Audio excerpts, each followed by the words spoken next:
आज की पुण्यमयी पुण्य शरीला माँ भगवती श्रीमद् देवी भागवत महापुराण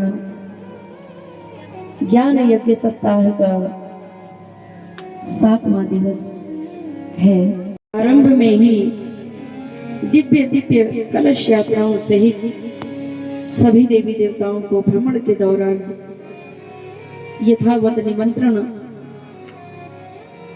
दिए और सभी देवी देवताओं को श्रीमद् देवी भागवत महापुराण दिव्य महिमा को श्रवण पान करने के लिए आमंत्रित किया।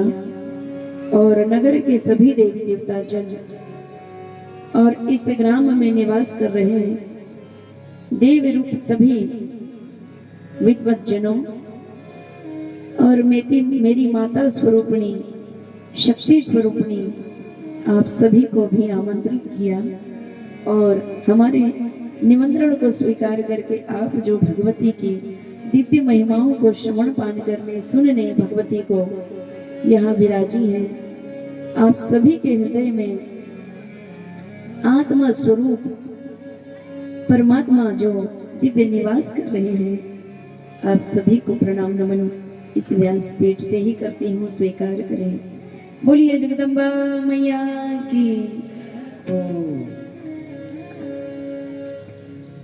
और कुल देवी देवता जो बारसकर परिवार की कुल देवी हैं, जगदम्बा माँ भवानी, माँ तुलजा भवानी, माँ पार्वती जी ही हैं। और माँ तुलजा भवानी यानी त्रिशक्ति। त्रिशक्ति कौन? त्रि माने तीन, शक्ति तो आप जानती हैं क्योंकि आप स्वयं शक्ति स्वरूपा हैं। तो त्रिशक्ति यानी माँ काली, माँ लक्ष्मी और माँ सरस्वती। इन तीनों महाशक्तियों का दिव्य स्वरूप है माँ तुलजा भवानी, जो देवताओं को भी विजय श्री प्रदान करती हैं और मनुष्यों को भी विजय श्री प्रदान करने वाली है माँ। बोलिए तुलजा भवानी मात की जय हो, उमापति महादेव की जय हो।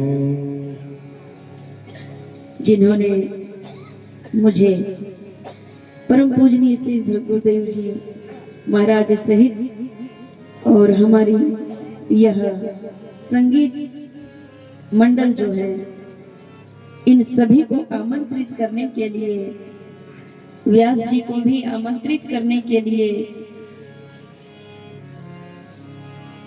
जो प्रेरणा दी है, वो प्रेरणा की स्रोत माँ ताप्ती मैया और माँ भवानी मैया ही हैं।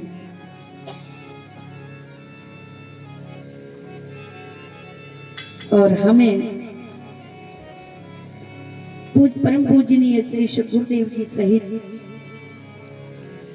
और हमारी संगीत टीम को यहाँ व्यासपीठ तक बुलाने के लिए जो आमंत्रण दिए हैं, ऐसे आमंत्रणकर्ता हमारे मुख्य यजमान शेषराव पारस जी एवं उनके सुपुत्र पुत्रीजन सभी को इसी व्यासपीठ से बहुत बहुत बधाई, शुभकामनाएं, जो आपने संपूर्ण परिवार के कल्याण के लिए, संपूर्ण पितृजनों के कल्याण के लिए, स्वयं के जीवन के परम उद्धार परम कल्याण के लिए और संपूर्ण ग्रामवासियों के परम उद्धार के लिए, ग्रामवासियों के जीवन में परम कल्याण की प्राप्ति के लिए जो आपने यह दिव्य कथा महिमा। आप लोग बैठ जाइए, साइड में बैठ जाइए, पीछे डिस्टर्ब हो रहा है। जो आमंत्रित किए हैं, जो भक्त, जो यजमान, आप सभी के कल्याण के लिए जो यह दिव्य यज्ञ श्रीमद् देवी भागवत महापुराण यज्ञ ज्ञान यज्ञ सप्ताह का यह दिव्य अनुष्ठान जो प्रारंभ किए और आज इस दिव्य अनुष्ठान का 7वां दिवस है। और मेरे लिए तो आज बड़ा विरह का दिवस है। मन में 7 दिन कैसे बीत गए पता ही नहीं चला। बस बार बार यही भाव आ रहे हैं कि अब जाना पड़ेगा कुछ समय बाद।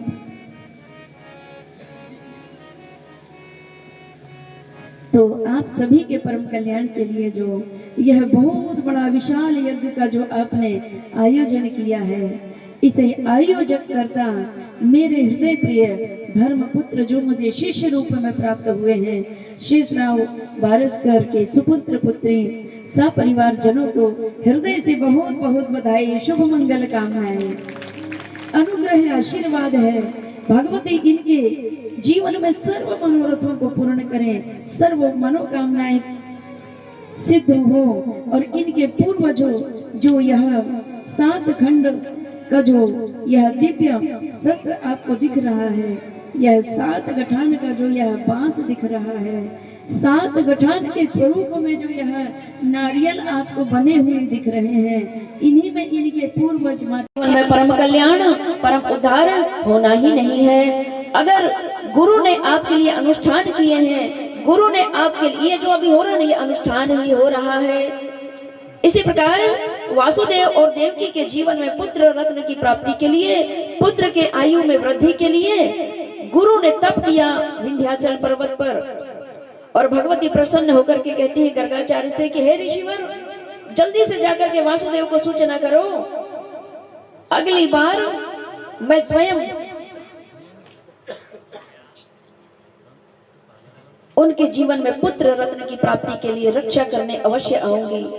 और मैं जब आऊंगी तो ऐसी माया रचूंगी, ऐसी माया रचूंगी कि वासुदेव के घर में जब पुत्र रत्न की प्राप्ति होगी, परम तेजस्वी परम ओजस्वी शंख चक्र गदा पद्म में रहित दिव्य ओजस्वी संतान का अवतरण होगा। ऐसा ही हुआ। देवकी जी के कोख में जब विष्णु जी पधार रहे थे, शंख चक्र गदा, देवकी जी को दर्द हुआ कारागार में, तो दर्द तो हुआ पेट में, तो उन्होंने सोचे कि मैया को कष्ट हो रहा है, तो प्रकट हो गए भय प्रकट कृपाला दीन दयाला, प्रकट हो गए। तो देवकी कहती है कि सुनो महाराज, हमको ये प्रकट प्रकट वाला नहीं चाहिए, हमको तो हम उधर से जन्म चाहिए, हमें तो जन्म वाला बालक चाहिए। तो बोले ठीक है, ऐसा शंख चक्र गदा पद में रहित नहीं चाहिए, हम तो आपको जन्म देना चाहते हैं, माँ बनने का सुख प्राप्त करना चाहते हैं। तो फिर जैसे ही भगवान कृष्ण के पूर्व बलराम जी आए, तो बलराम जी तो इधर आ गए, कृष्ण जी इधर, तो उनके जीवन में, वासुदेव के जीवन में दिव्य परम ओजस्वी संतान का जन्म होगा। और उनसे कह देना, हमारी तरफ ध्यान दीजिए, और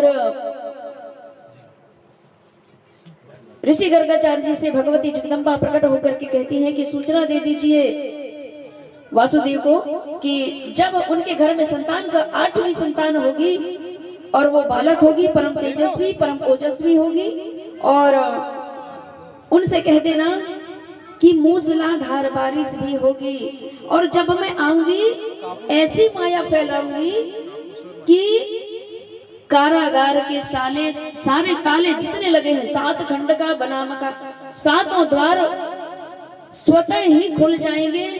तुम्हारे हाथ पैरों में, दोनों पति पत्नी वासुदेव और देवकी दोनों को बेड़ियां लगी तो बेड़ियां अपने आप टूट जाएंगी, दरवाजे के ताले अपने आप खुल जाएंगे, पहरेदार सब सो जाएंगे, सब बेहोशी अवस्था में चले जाएंगे। ऐसा माया का पर्दा डालूंगी। और वासुदेव से कहना कि सूपा में उस बालक को रख करके और यमुना मैया के उस पार कंस के घर छोड़ के आ जाना, वो भी सो रहे होंगे, और वहां पर मैं खुद ही योग माया बन करके खेल लूंगी और तुम फिर मुझे उस योग माया रूपी कन्या को लेकर के सूपों में रख करके पुनः नदी पार करके यमुना मैया को पार करके और कंस के यहाँ पुनः प्रवेश कर देना मथुरा में। और फिर जैसे ही मैं वासुदेव के पास पहुंचूंगी और इतने में अपने आप आपकी बेड़ी भी लग जाएगी, द्वार भी बंद हो जाएंगे, द्वार में सारे ताले लग जाएंगे और पहरेदार भी जग जाएंगे और शंख ध्वनि भी बज जाएगी। विजय श्री की भगवान का प्रकट हो गया। बोलिए बांके बिहारी लाल की जय। और शंख ध्वनि हो गई। कंस को पता चल गया, द्वारपालों ने बता दिए कि बालक जन्म हो गया। कंस दौड़ के आया और देखा कि ये तो बालक नहीं है, बालिका है, इसको नहीं मारता। तो फिर नारद जी वहां प्रकट हो गए थे और नारद जी ने कहा, नारद जी ने कहे, नारद जी को ये सारे वृतांत कौन सुना रहे हैं? वासुदेव जी। और बोले कि इस प्रकार से माता रानी ने आकाशवाणी की कि कंस वो बालक जन्म हो चुका है, तेरे को मारने वाला जन्म हो गया है, मैं स्वयं आकाशवाणी करूंगी। तो बोले, हे नारद जी, हे ऋषिवर, इस प्रकार से आकाशवाणी हुई थी तो जगदम्बा ने जैसा जैसा कही थी, मैंने सूपा में बालक को रख करके यमुना मैया के उस पार गया। उस पार जा करके देखता हूँ तो नंद बाबा भी सोए हैं और उनकी धर्म पत्नी भी सोई है, यशोदा मैया, और वहां पर माँ भगवती कन्या रूप में खेल रही थी। मैंने उनको उठा के लाया और जैसे ही मैं कारागार के अंदर प्रवेश किया, खटाखट सारे ताले लग गए, हमारी बेड़ियां भी लग गई और जगतारिणी मैया वहां खेलने लगी सूपा में और पहरेदार जाग गए, कंस आ गया। और जैसे ही कंस ने माँ जगदम्बा को उठाया है पटकने के लिए तो नारद जी ने बोले कि कंस, तुम इसको नहीं मारना चाहते क्योंकि अभी 8वां वाला आया ही नहीं है। तो सुनो, एक कमल पंखुड़ी लेकर आए थे नारद जी, तो कमल की पंखुड़ियों में गिनते हैं। बोले कंस गिनो, इसमें जो कमल की पंखुड़ी है इसमें 8वीं कौन सी वाली पहली है? बोले मैंने 6 पुत्रों का वध कर दिया, अब इसका नहीं करूंगा, ये तो 7वां है। बोले नहीं, कहीं से भी गिनो, कोई भी 8वां आ सकता है। ऐसा कंस को गुमराह कर दिए नारद जी ने। और फिर जैसे ही कंस ने उस कन्या को शिला में पटकने के लिए ऊपर उठाया, भगवती अंतर ध्यान हो करके विंध्याचल पर्वत पर पहुंच गई। बोलिए विंध्याचल महारानी की जय हो। बोलिए विंध्याचल महारानी की जय हो। यह विंध्याचल पर्वत कहाँ है? उत्तर प्रदेश में मिर्जापुर नामक गांव है, उसके ऊपर में ही मंदिर है विंध्याचल मैया का। बोलिए विंध्यवासिनी मैया की जय हो। तो नारद जी कहते हैं कि बस उन्हीं मैया का ध्यान कर लो और वो फिर से कृपा, जब उनने, हे नारद, जब उन जगदम्बा ने तुम्हारी उस बार कृपा करी थी तो इस बार भी कर देंगी, इसलिए अब क्या करो, भगवती का सिमरन करो। वही भगवती आपकी, वही जगदम्बा आपके आंसू को पोंछेंगी और आपके पुत्र को पुनः वापस दिलाएंगी। देव ऋषि नारद को प्रणाम करते हुए और फिर जगदम्बा से कहते हैं कि हे जगदम्बा, जिंदगी मेरी तो अब तो तेरे नाम लिख दी है माँ, बंदगी तेरे नाम लिख दी है ओ माँ, जिंदगी तेरे नाम लिख दी है।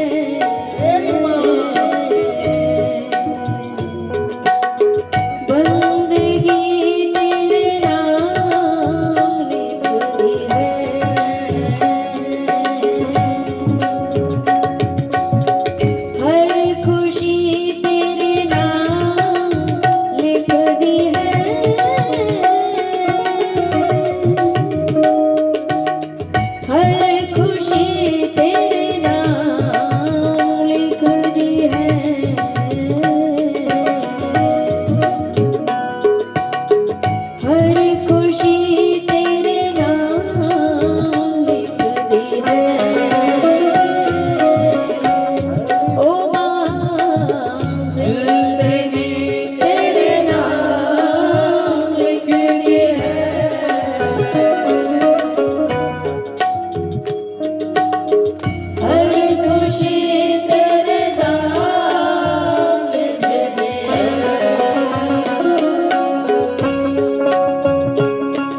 जिंदगी ने जिंदगी की जिंदगी बर्बाद की, जिंदगी ने जिंदगी को जिंदगी भर याद की। आज भी तेरे नाम लिख दी है,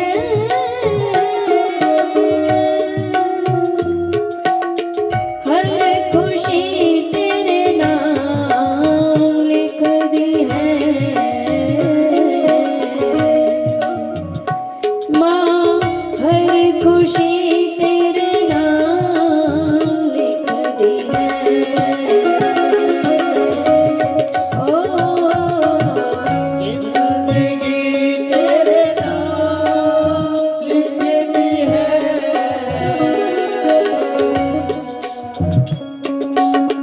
जिंदगी तेरे नाम लिखती है।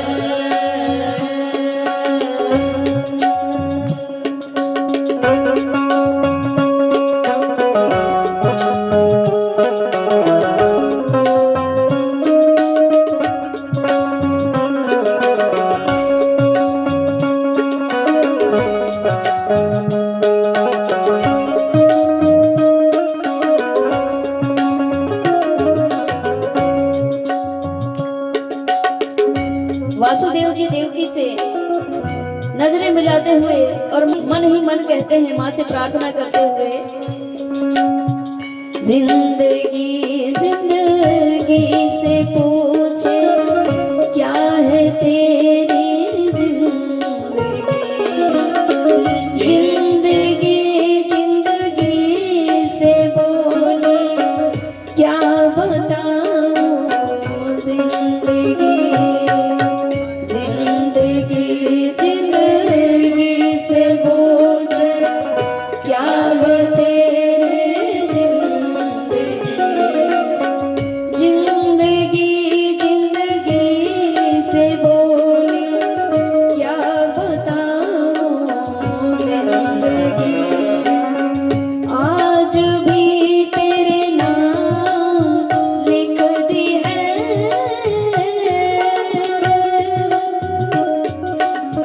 हर खुशी तेरे नाम लिख दी है। माँ हर खुशी तेरे नाम लिख दी है। ओ जिंदगी तेरे नाम लिखती है, ओ जिंदगी तेरे नाम लिखती है। वासुदेव जी भगवान कृष्ण को याद करते हुए कहते हैं, जिंदगी तेरे हवाले सुख से बीते जिंदगी। कृष्ण जी को याद करते हुए कहते हैं वासुदेव जी, हे बेटा, हे मेरे पुत्र, सोचा था पुत्र को खोने का दर्द जो मैंने सहा है, पुनः वही समय आ गया है क्या बेटे। और कहते हैं, जिंदगी तेरे हवाले सुख से बीते जिंदगी, जिंदगी जिंदगी से बिछड़े रो रो तड़पे जिंदगी, जिंदगी तेरे हवाले सुख से बीते जिंदगी, जिंदगी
को। वासुदेव जी रोते हुए जगदम्बा से कहते हैं कि माँ, मेरे और मेरे पुत्र की, हम सब की जिंदगी की तू ही मालिक है। और रोते हुए वासुदेव जी कहते हैं, ओ मेरी जिंदगी के मालिक, तुझको मेरी जिंदगी आप ही के चरणों में रख ले मैया मेरी जिंदगी। ओ मेरी जिंदगी के मालिक, मुझको मेरी जिंदगी आप ही के चरणों में रख लो मैया मेरी जिंदगी। ये दीवानगी तेरे नाम लिख दी है,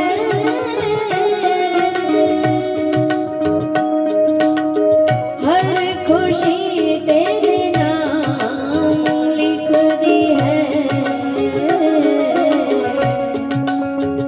ओ बंदगी तेरे नाम लिख दी है। ओ जिंदगी तेरे नाम लिख दी है। ओ बंदगी तेरे नाम लिख दी है। बोली जगत तारिणी मैया की जय। इस प्रकार से जगदम्बा के श्री चरणों में वासुदेव जी अनुनय विनय करते हुए रोते रोते कहते हैं कि मैया, मुझे तो जाप तप साधन भजन न्यास करण न्यास हृदय आदि न्यास ऋषि न्यास कुछ भी नहीं आता है माते, केवल आपके चरणों को याद कर लेता हूँ और मेरी इस जिंदगी को आपके श्री चरणों में समर्पित करता हूँ। मेरे पुत्र की रक्षा करो माँ। भगवान की कृपा ऐसी हुई, वासुदेव की प्रार्थना को भगवती ने सुना। कहते हैं वासुदेव जी, हे देवी, मैं पूजा पाठ जाप तप से अनजान हूँ, मुझे जाप तप पूजा पाठ करना आता ही नहीं है, केवल गुरु चरणों की कृपा से आपको प्रणाम कर पा रहा हूँ माँ। पूरा समय पूरी जवानी मैंने कारागार में ही गुजार दिया, मुझे जप तप व्रत नियम कुछ नहीं आता माँ, कृपा करो मेरे पुत्र के जीवन में रक्षा करो। ऐसे अनेक प्रसंग श्रीमद् देवी भागवत महापुराण कथा में आपको श्रवण पान करने मिलता है। 10 मिनट की कथा और है। नारद जी के कहने पर वासुदेव जी ने भगवती की प्रार्थना की, न तातो न माता न बंधु न दाता न पुत्रो न पुत्री न भृत्यो न भर्ता। माँ, मेरे जीवन में अब कुछ नहीं बचा। जब जीवन में कष्ट आता है ना, न तातो न माता न बंधु न भ्राता न पुत्रो न पुत्री न भृत्यो न भ्राता, कोई अपना नहीं लगता और कोई काम भी नहीं आता। हे मां, न जाया न विद्या न प्रतिर ममैवह गतिस्त्वं गतिस्त्वं त्वमेका भवानी। मां, मेरी सती सर्वगति को सुधारने वाली आप ही हैं। हे जगदम्बा, हे भवानी, आपके चरणों की कृपा से मेरे पुत्र की रक्षा हो। इस प्रकार से वासुदेव जी ने प्रार्थना की और देव ऋषि नारद जी से करबद्ध प्रार्थना की कि हे देव ऋषि नारद जी, हम कहाँ सुनेंगे, कौन सुनाएगा कथा हमें। तो नारद जी ने कहा कि वासुदेव, तुम चिंता मत करो, 9वां पारायण मैं आपको श्रीमद् देवी भागवत महापुराण कथा श्रवण पान करवाऊंगा। तो वासुदेव जी को श्रीमद् देवी भागवत महापुराण नारद जी ने सुनाए। बोली देव ऋषि नारद भगवान की जय। 9 दिन का श्रीमद् देवी भागवत महापुराण वासुदेव जी ने सुनी और इधर सुन ही रहे थे, इतने में इधर युद्ध जो चल रहा था 27 दिन तक युद्ध चला। किसका? भगवान श्री हरि नारायण का और ऋषिराज जामवंत जी का। जामवंत जी को ऐसा पटकने लगाया, बेहोश हो गए जामवंत जी। तब कहे कि मुझे पटकने वाला तो कोई नहीं था, अगर तुमने पछाड़ लगाया है तो जरूर तुम प्रभु श्री राम ही हो। पहचान लिए जामवंत जी ने कि प्रभु मुझे पछाड़ दिलाने वाला कोई और पैदा ही नहीं हुआ है, तुमने मुझे पछाड़ लगाई है, जरूर तुम प्रभु श्री राम ही हो। त्रेता युग में तुम आए थे क्या? बोले हाँ। तो बोले हे जामवंत जी, उस समय तुम बहुत बूढ़े थे और उस समय मैं आपके साथ युद्ध नहीं कर पाया और तुम्हारी इच्छा थी कि मैं भी लड़ता। मैंने सोचा द्वापर युग में मिलेंगे तो वह अवसर आ गया है। अब तो तुम हार गए, अब मणि दे दो। तो जामवंत जी कहते हैं प्रभु ये मणि तो मैं नहीं दूंगा, क्योंकि मैंने बेटी को दे दिया और बेटी को दिया हुआ दान कभी वापस नहीं लेना चाहिए। जिन जिन ने बेटियों को दान कर दिया है, खेती चाहे जायदाद जो भी, धन पैसा, ज्वेलरी, सोना चांदी, खेती बाड़ी जो भी दान कर दिए हैं वो वापस कभी मत लेना। दान की हुई चीज को वापस नहीं लिया जाता। बोले मैंने तो बेटी को दे दिया, सत्यभामा को, उसको दान कर दिया, अब उसको मैं कैसे वापस लूं? तो बोले कि भगवान अगर आपको ले जाना है तो मैं अपनी बेटी का कन्यादान आपसे करता हूँ और दहेज रूपी या मणि भी आपको देता हूँ। बोलिए वृंदावन बिहारी लाल की जय हो। और बेटी को लेकर जामवती को जामवंत जी ने विदा कर दिए। विवाह संस्कार हुआ और बेटी के फिर श्री कृष्ण को विदा कर दिए। बहू को लेकर के और वहां से वासुदेव जी निकलते हैं कृष्ण, और इधर भगवती की यज्ञ चालू था। 9वां पारायण, 9वां दिन था, हवन हो गया, पूर्णाहुति भी हो गई। अब नारद जी विदा लेकर के और अपने धराधाम को जाने वाले थे। वासुदेव जी के मन में आया कि कथा भी हो गई, पूर्णाहुति हो गई और दान पुण्य सब हो गया, अभी तक मेरा बेटा लौट के नहीं आया। मन में संशय। तो बस जितने ब्राह्मण देवता जन बैठे थे उनको दान दे ही रहे थे और दान भी दे दिए, अभी भी नहीं आए। और बस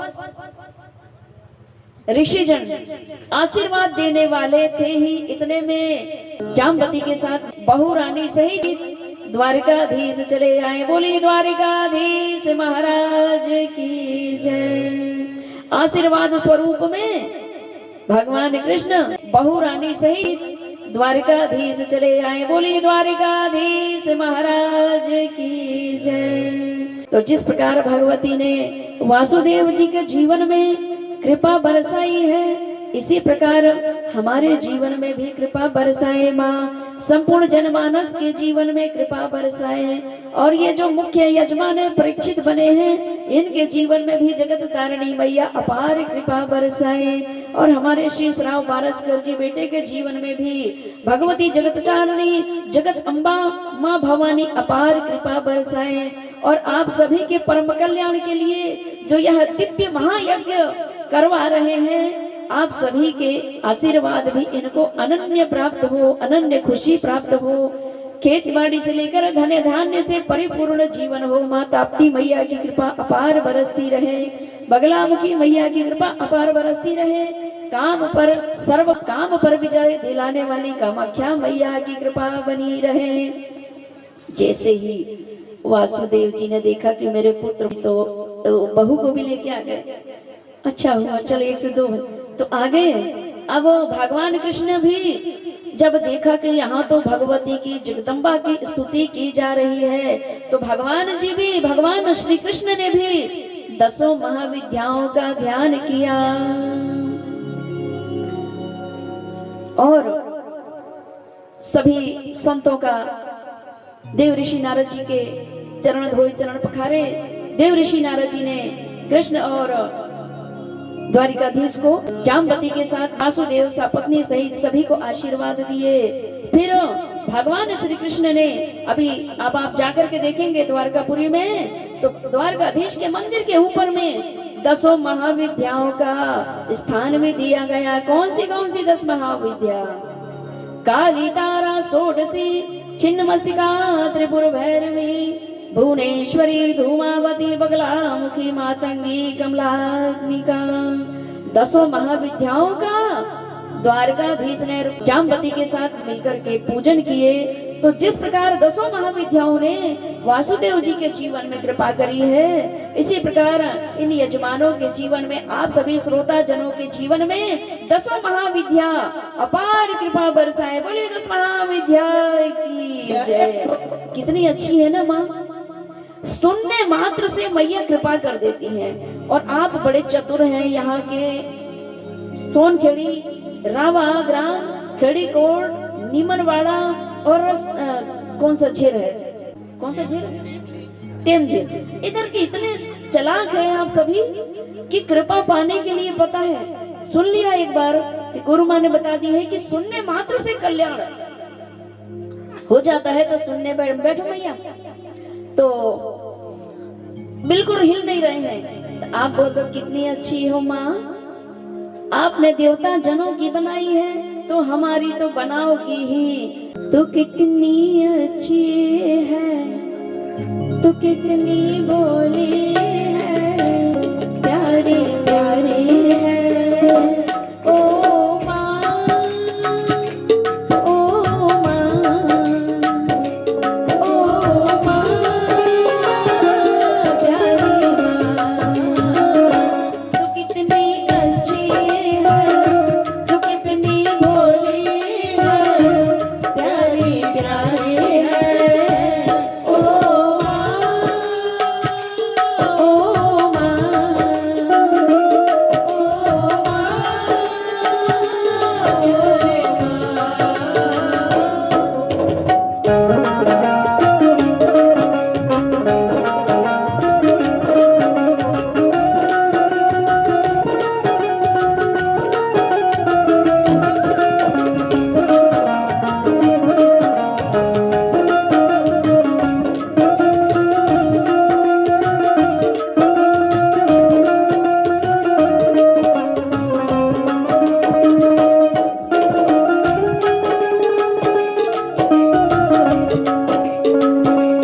कितनी अच्छी है, तो कितनी भोली है, प्यारी प्यारी है।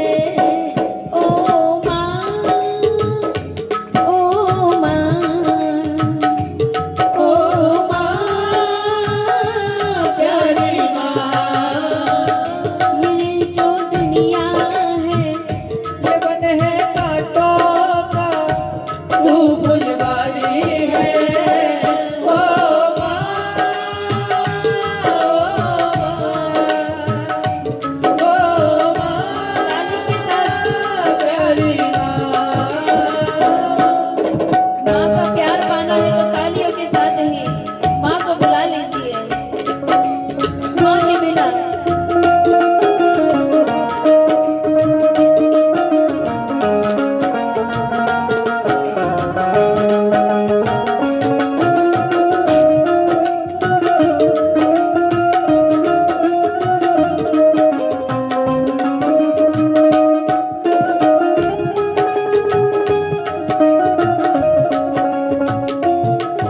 आप बड़े ही परम सौभाग्यशाली हैं कि आपके समक्ष माँ है, आपके साथ माँ है। बहुत सौभाग्यशाली है। माँ बच्चों की जान होती है, माँ बच्चों की जान होती है। माँ बच्चों की जान होती है। माँ बच्चों की जान होती है। किस्मत वाले होते हैं जिनकी माँ होती है। कितनी सुंदर है, कितनी भोली है, प्यारी प्यारी है। ओ माँ, ओ माँ,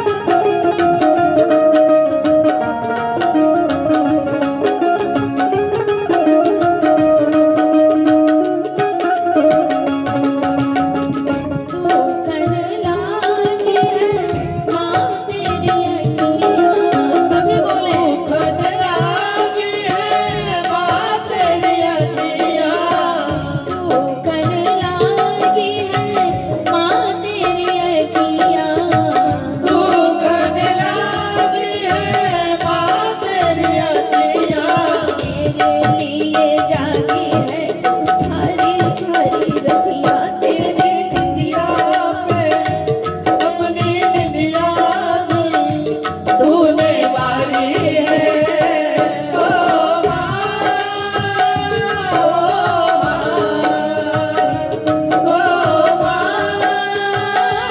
प्यारी माँ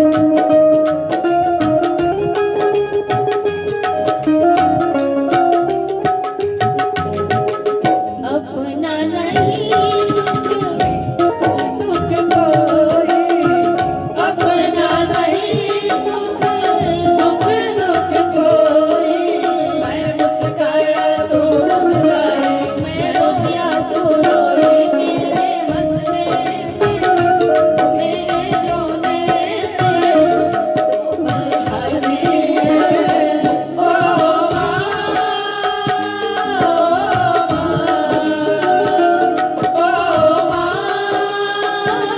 प्यारे कितनी अच्छी है तू कितनी बोली है प्यारी प्यारी है ओ माँ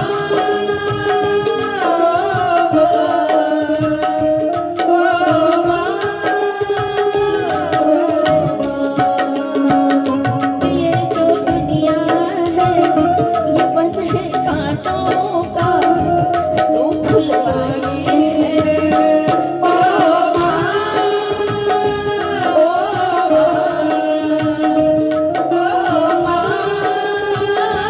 प्यारे माँ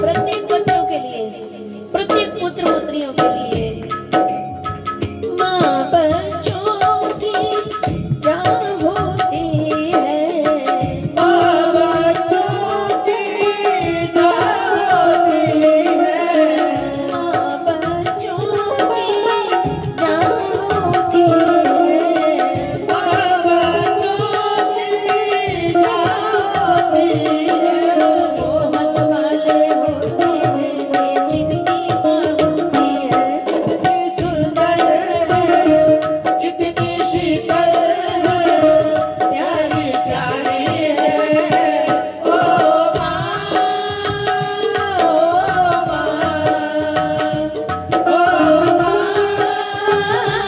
प्यारी माँ कितनी भोली है कितनी अच्छी है प्यारी प्यारी है ओ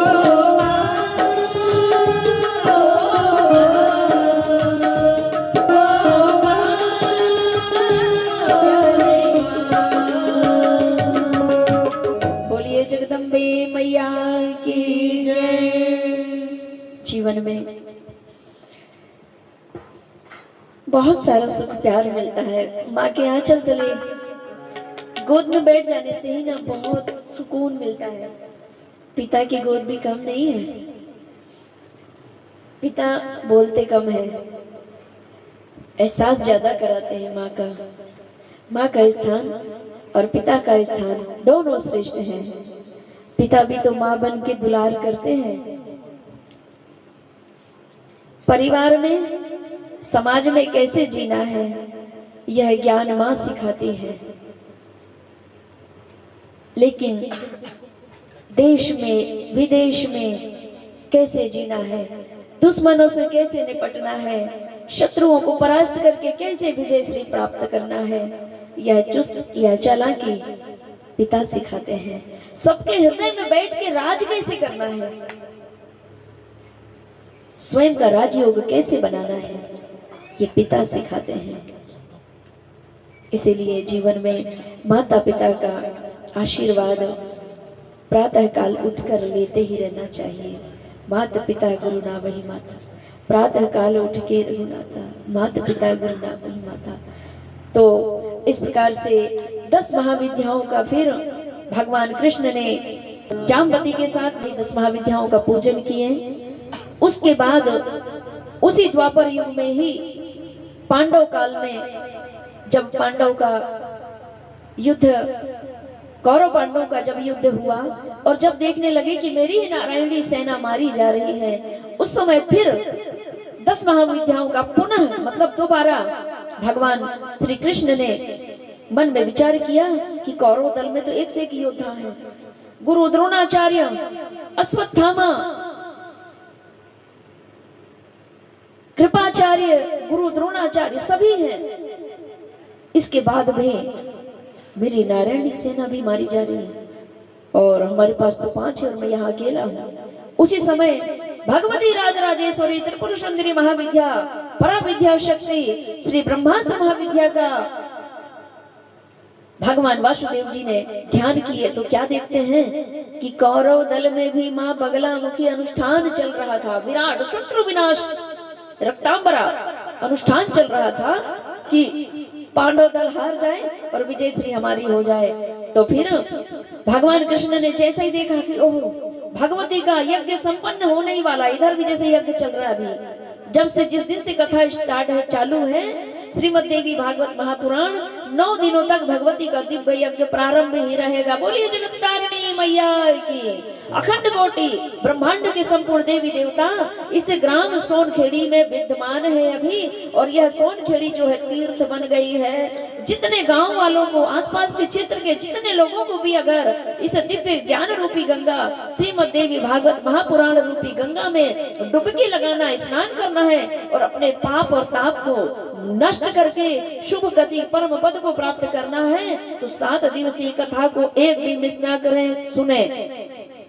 तो भगवान श्री कृष्ण ने युधिष्ठिर से कहा, धर्मराज युधिष्ठिर थे कि युधिष्ठिर, कौरव दल में तो माँ भगवती राजराजेश्वरी जगत तारिणी सर्व शत्रुओं का विनाश कर देने वाली बगलामुखी रक्तांबरा अनुष्ठान चल रहा है और बस पूर्णाहुति होने ही वाली है और बस भगवती उधर प्रकट ही होने वाली है। तो तुम उधर प्रकट ना होकर के भगवती यहाँ प्रकट हो जाए, आवाहन करो। धर्मराज युधिष्ठिर ने माँ भगवती का आवाहन किया। कैसे भगवती का आवाहन, बगलामुखी मैया का आवाहन करने का मंत्र किस किस को याद है, बताएं जल्दी। नहीं याद? खड़ी कोट वाले। भगवान श्री कृष्ण ने हाथ जोड़ करके करबद्ध प्रार्थना करते हुए भगवती का ध्यान किया। मध्य सुधाब्धि मणिमंडप रत्न वेद्याम सिंहासनो परिगताम परिपीत वर्णाम पीतांबराभरण माली विभूषितांगीं देवीं स्मरामि धृतमुद्गर बैरजिह्याम जिह्वांग्रमदाय करेण देवी वामेन शत्रून् परिपीडयन्तीं गदाभिघातेन च दक्षिणेन पीतांबराढ्यां द्विभुजां नमामि। ओम शवर्णासं संस्थितां त्रिनयनां पीतां सुकुलाशिनीं हेमाभाङ्गरुचिं शशाङ्कमुकुटां सञ्चम्पकस्रग्युतां हस्तैर्मुद्गरपाशबद्धरसनां संविभ्रन्ति भूषणव्याभृताङ्गीं बगलामुखी त्रिजगतां स्तम्भने चिन्तये।